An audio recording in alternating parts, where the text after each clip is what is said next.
Assalamualaikum warahmatullahi wabarakatuh. Bertemu lagi di channel Dosen Berhijrah. Bagaimana kabar teman-teman semua? Semoga kita semua dijauhkan dari virus corona sehingga teman-teman bisa tetap sehat dan fokus untuk mempersiapkan diri dalam menghadapi seleksi CPNS tahun ini. Saya doakan semoga semua teman-teman yang menonton video ini diberikan kelancaran dan kemudahan hingga menjadi ASN tahun ini. Amin amin ya rabbal alamin. Oke, baik teman-teman, jadi pada video kali ini kita akan membahas tentang contoh soal SKDTBK CPNS dengan kompetensi Pancasila. Ya, jadi untuk sesuai dengan Permenpan yang terbaru, teman-teman bisa melihat bahwa ternyata untuk kompetensi Pancasila tetap menjadi bagian penting dalam kompetensi tes wawasan kebangsaan.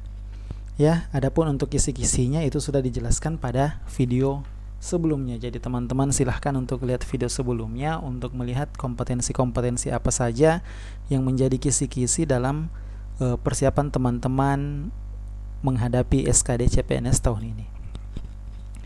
Oke, baik, langsung saja tanpa berlama-lama lagi kita masuk ke contoh soal yang pertama. Nah, yang pertama soal tentang Pancasila. Pancasila digunakan sebagai dasar pembuatan segala bentuk peraturan yang berlaku di Indonesia. Hal ini karena Pancasila bersifat objektif dan merupakan A. Stat fundamental norm, B. Dasar pembangunan nasional, C. Penjabaran dari norma sosial yang berkembang di masyarakat, D. Hasil musyawarah mufakat, atau E. Ideologi terbuka. Yang mana kira-kira teman-teman silahkan difikirkan jawabannya yang mana?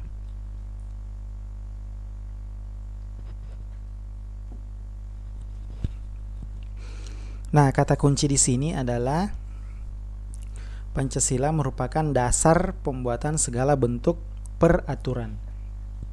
Ya, jadi itu kata kuncinya, dasar pembuatan segala bentuk peraturan.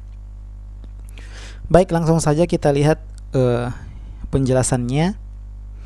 Nah, Pancasila mempunyai kedudukan sebagai stat fundamental norm, yaitu pokok fundamental yang kedudukannya tidak dapat diubah, sehingga seluruh kehidupan berbangsa dan bernegara harus sesuai dengan nilai-nilai Pancasila, termasuk di dalamnya segala peraturan yang berlaku di Indonesia.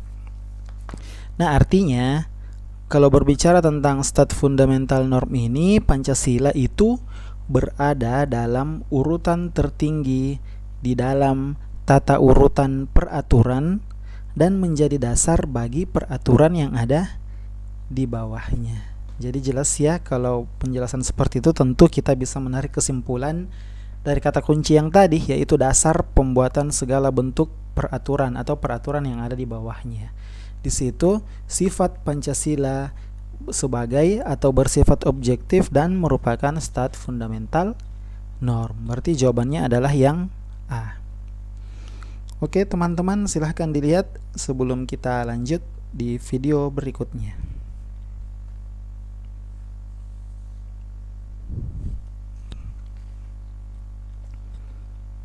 Lanjut ya. Baik, untuk soal nomor 2, setiap warga negara berhak mendapatkan pekerjaan dan penghidupan yang layak. Hal tersebut merupakan perwujudan sila Pancasila, yaitu A. Ketuhanan yang Maha Esa, B. Kemanusiaan yang adil dan beradab, C. Persatuan Indonesia, D. Kerakyatan yang dipimpin oleh hikmat kebijaksanaan dalam permusyawaratan perwakilan, atau E. Keadilan sosial bagi seluruh rakyat Indonesia. Yang mana kira-kira? Nah, teman-teman harus melihat kata kuncinya. Jadi kata kuncinya adalah di sini ada kata berhak mendapatkan pekerjaan dan penghidupan yang layak. Nah, kalau berbicara tentang hak, kemudian keadilan, berhak mendapat pekerjaan dan penghidupan yang layak, itu tentu mengerucut pada keadilan. Berarti yang mengerucut kepada kata-kata keadilan tentu adalah sila kedua, kemanusiaan yang adil dan beradab.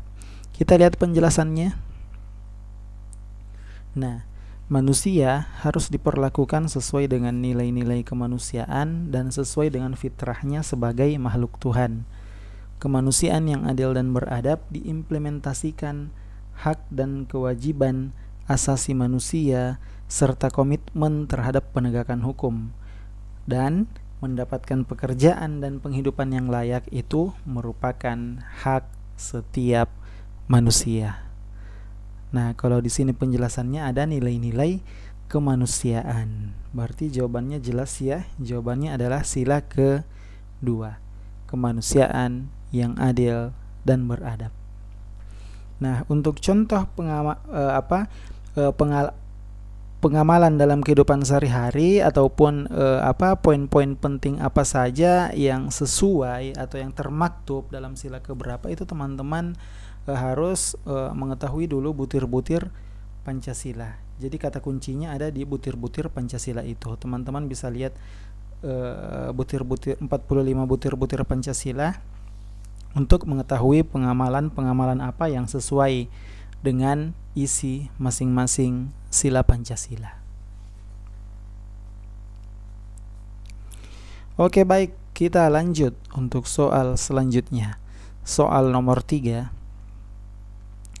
Sebelum memangku jabatannya, Presiden dan Wakil Presiden bersumpah menurut agamanya masing-masing dengan sungguh-sungguh di hadapan MPR atau DPR. Hal ini merupakan wujud pengamalan Pancasila sila A. Ketuhanan yang Maha Esa, B. Kemanusiaan yang adil dan beradab, C. Persatuan Indonesia, D. Kerakyatan yang dipimpin oleh hikmat kebijaksanaan dalam permusyawaratan perwakilan, atau E. Keadilan sosial bagi seluruh rakyat Indonesia. Nah, kalau yang soal sebelumnya tadi itu kata kuncinya adalah kemanusiaan, maka untuk soal yang pertama ini teman-teman bisa melihat kata kuncinya di sini bersumpah menurut agamanya masing-masing. Jadi kalau berbicara agama, maka tentu itu mengerucut ke ketuhanan. Saya kira jelas. Untuk nomor 3, contohnya pada saat sumpah jabatan itu merupakan wujud pengamalan sila yang pertama, ketuhanan yang Maha Esa. Kita lihat penjelasannya. Sumpah yang diucapkan oleh Presiden dan Wakil Presiden terpilih sebelum memangku jabatannya merupakan perwujudan janji dirinya baik kepada diri sendiri, rakyat, dan juga Tuhan. Pengucapan sumpah tersebut menandakan Indonesia meyakini keberadaan Tuhan, dan itu merupakan pengamalan sila yang pertama, yaitu ketuhanan yang Maha Esa. Saya kira jelas untuk poin atau soal nomor 3 ya teman-teman. Oke, lanjut lagi untuk soal Pancasila. Jadi teman-teman tidak boleh bosan ya, karena harus membiasakan diri sebelum terjun langsung pada saat tes SKD nanti. Nah, langsung untuk soal nomor 4. Lambang negara adalah Garuda Pancasila dengan semboyan Bhinneka Tunggal Ika, sebagaimana dijelaskan pada pasal 36A Undang-Undang Dasar 1945. Lambang negara Indonesia dibuat oleh A. Soekarno, B. Muhammad Yamin, C. Muhammad Hatta, D. Sultan Hamid II, atau E. Ahmad Subarjo. Nah, sebelumnya saya ingin menginfokan ke teman-teman bahwa bentuk soal HOTS itu biasanya seperti ini.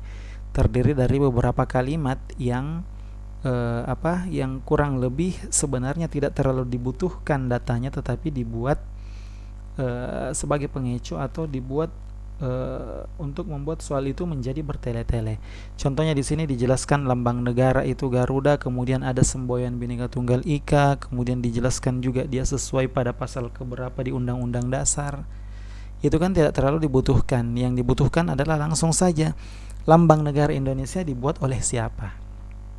Ya, jadi bentuk HOTS memang seperti itu. Jadi teman-teman harus pandai-pandai mengetahui mana kata kunci atau inti dari pertanyaan soal itu. Ya. Nah, jadi lambang negara Indonesia itu dibuat oleh, mungkin sebagian akan menjawab Soekarno, tetapi ternyata jawabannya adalah yang merancang lambang negara Indonesia adalah Sultan Hamid II, yaitu hasil rancangannya ini berupa apa? Ini merupakan hasil dari sayembara. Ya, yang hasil rancangannya dirancang oleh Sultan Hamid namun disempurnakan oleh Soekarno. Berarti jawabannya adalah yang D, ya, Sultan Hamid II. Saya kira jelas ya. Jadi teman-teman harus ingat lambang negara Indonesia itu dibuat oleh atau dirancang oleh Sultan Hamid II. Oke, lanjut soal selanjutnya. Nomor 5. Nah, ini soalnya juga cukup panjang. Soal HOTS nomor 5. Sebelum dibacakannya proklamasi kemerdekaan, para tokoh negara telah membuat Pancasila yang akan digunakan sebagai ideologi negara Indonesia merdeka. Perumusan Pancasila merupakan hasil kesepakatan bersama seluruh rakyat Indonesia yang diwakili oleh para tokoh yang ikut dalam sidang BPUPKI.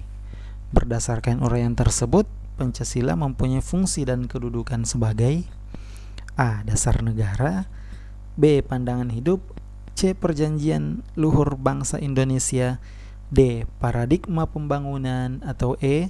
Kepribadian bangsa Indonesia. Nah, untuk poin opsi dari A sampai inilah yang paling sering membuat istilahnya tertukar ya. Ada Pancasila fungsi dan kedudukannya sebagai dasar negara itu apa, sebagai pandangan hidup itu apa, sebagai paradigma pembangunan itu seperti apa. Jadi di sini kata kuncinya adalah tokoh negara telah membuat Pancasila yang digunakan sebagai ideologi negara Indonesia merdeka. Ya. Nah, berdasarkan uraian tersebut, Pancasila mempunyai fungsi dan kedudukan sebagai apa? Nah, sebelumnya mari kita lihat dulu penjelasan dari opsi-opsi yang penting. Yang pertama yaitu fungsi dan kedudukan Pancasila bangsa Indonesia. Yang pertama, nah, kalau Pancasila berfungsi dan berkedudukan sebagai dasar negara, itu artinya Pancasila merupakan dasar hukum nasional yang memuat cita-cita hukum dan moral bangsa Indonesia ya. Jadi kalau dasar negara itu lebih ke dasar hukumnya. Kemudian yang kedua, fungsi dan kedudukan Pancasila itu berfungsi dan berkedudukan sebagai kepribadian bangsa Indonesia. Nah, artinya apa? Tatanan kehidupan seluruh bangsa Indonesia yang secara menyeluruh terpola pada nilai yang dimiliki dan diyakini kebenarannya oleh bangsa Indonesia. Jadi kepribadian bangsa itu lebih ke tatanan hidupnya bangsa Indonesia. Kemudian yang ketiga, Pancasila bisa juga berfungsi dan berkedudukan sebagai pandangan hidup. Artinya, Pancasila itu merupakan pemersatu bangsa dalam mencapai kesejahteraan dalam bangsa Indonesia yang memiliki keanekaragaman suku bangsa. Ya. Dan yang keempat, Pancasila berfungsi dan berkedudukan sebagai perjanjian luhur bangsa Indonesia, yaitu perjanjian antar rakyat Indonesia menjelang proklamasi kemerdekaan dan telah mampu membuktikan kebenarannya dalam sejarah perjuangan bangsa Indonesia. Berarti kalau mengacu pada soal membuat Pancasila digunakan sebagai ideologi negara Indonesia merdeka, itu tentu mengerucut ke C, perjanjian luhur bangsa Indonesia ya. Karena perumusan Pancasila ini kan kalau berbicara perjanjian luhur bangsa itu berbicara kepada perjanjian antar rakyat yang lebih dititik beratkan pada saat menjelang proklamasi. Nah, di sini menjelang proklamasi, sedangkan soalnya itu diminta atau dijelaskan tentang hasil kesepakatan bersama seluruh rakyat Indonesia yang diwakili oleh para tokoh yang ikut dalam sidang BPUPKI. Jadi untuk kasus ini, Pancasila berfungsi dan berkedudukan sebagai perjanjian luhur bangsa Indonesia. Nah, saran saya teman-teman harus tahu keempat fungsi dan kedudukan Pancasila ini, karena itu sangat sering muncul pada soal SKD CPNS untuk soal tes wawasan kebangsaan. Oke, silahkan dilihat dulu.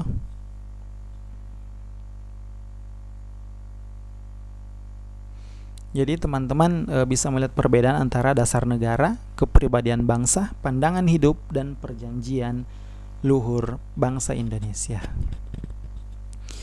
Oke teman-teman, saya kira itu saja dulu untuk latihan kita hari ini. Tidak apa-apa, sedikit saja, yang penting rutin, dan teman-teman harus membiasakan diri agar terbiasa mengenali bentuk-bentuk soal khususnya untuk tes wawasan kebangsaan. Oke, baik, saya doakan semoga teman-teman semua yang menonton video ini diberikan kesehatan dan kelancaran hingga menjadi ASN tahun ini. Terima kasih, jika bermanfaat silahkan di-share. Selamat berjuang, semoga sukses. Assalamualaikum warahmatullahi wabarakatuh.